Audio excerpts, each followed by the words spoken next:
we have to tackle this one topic that I feel not many people talk about, which is our iman is like a bird, and the bird needs two wings.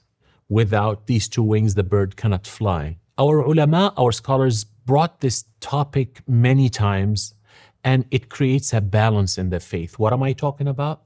Hope and fear. We usually find that people who just only want to hear the hope, they want to hear Allah is forgiving, Allah will accept your repentance, don't worry about it, and they never ever want to bring the consequences that Allah subhanahu wa ta'ala could stop you in your tracks, could give you the consequence in dunya or akhirah, could punish you. Be God-fearing. This balance is essential to your relationship with Allah subhanahu wa ta'ala. And I find it very much evident in Al-Quran Al-Kareem. Allah describes His ibad yad'unana raghaban wa rahaba. My devotees, they call upon me raghaban with hope and rahaba with fear. Allah Azza wa Jal in Al-Quran Al-Kareem says, Nabbi ibadi, tell my devotees, tell my servants and my slaves, Anni ana al-ghafurur rahim, that I am the most forgiving and I am the most merciful. Wa anna adhabi huwa al-adhabul alim, and that my punishment is the most painful punishment, in one sentence. Subhanallah, Allah created a heaven and hell for a reason, to keep us balanced. They say you should have hope always in Allah's mercy. And inside your hope, there is a fear. What's the fear? That you will lose that relationship with Allah. So inside hope, there is fear. And inside your fear, there is a hope. When you do something wrong and you feel fearful, you have a hope that Allah will forgive you. Sometimes we find ourselves leaning towards one or the other. When I sit down with counseling sessions with people, they make statements, I don't know how they even say it, but it comes out of a good place in their heart. Allah will never forgive me. Oh, so you've given hope?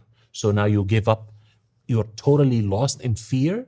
No, you cannot speak in the name of the divine. You cannot speak in the name of Allah, who Allah is going to forgive and who He's not going to forgive. That's not your business.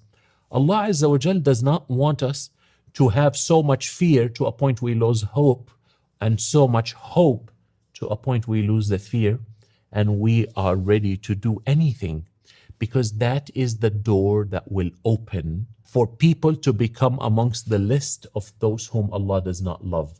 Oppressors, aggressors, deceivers, ungrateful, extravagant. All of these things happen when you think there's no consequence. It's okay, God will forgive me. I will do whatever. This is a very imbalanced faith. Subhanallah, even in one sentence, on the Day of Judgment, Allah says, يَوْمَ تَبْيَضُّ وُجُوهٌ وَتَسْوَدُّ وُجُوهٌ.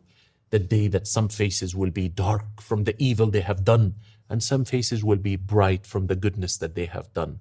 This is amazing that Allah mentions that in one piece, even in Surah Al-Fatiha. اهدنا الصراط المستقيم, guide us to the straight path, the path of those whom you have been pleased with them, not the path of those who earned your anger or went astray.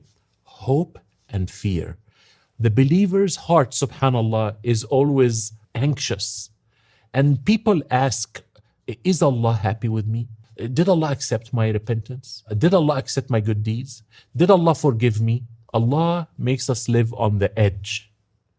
And that is because if Allah would tell us, oh, by the way, I forgive all of your sins for the rest of your life. If Allah will tell us that, it will knock us off track and we will go left field and drift away from Allah subhanahu wa ta'ala. And if Allah subhanahu wa ta'ala will come to us and says, by the way, you're going to do so many bad things in your life, and you're going to go to hell, you're going to give up, and you're just going to become double and triple evil, more than what you are. But Allah has kept the gates of repentance open. Anyone who's doing wrong can stop and switch lanes. Anyone who's doing right can do more and more and more right.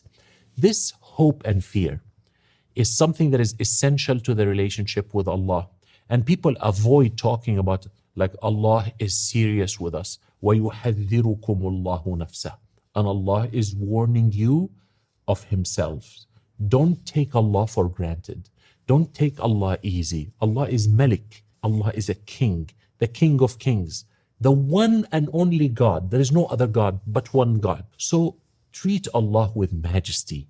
Treat Allah with royalty. Treat Allah with respect.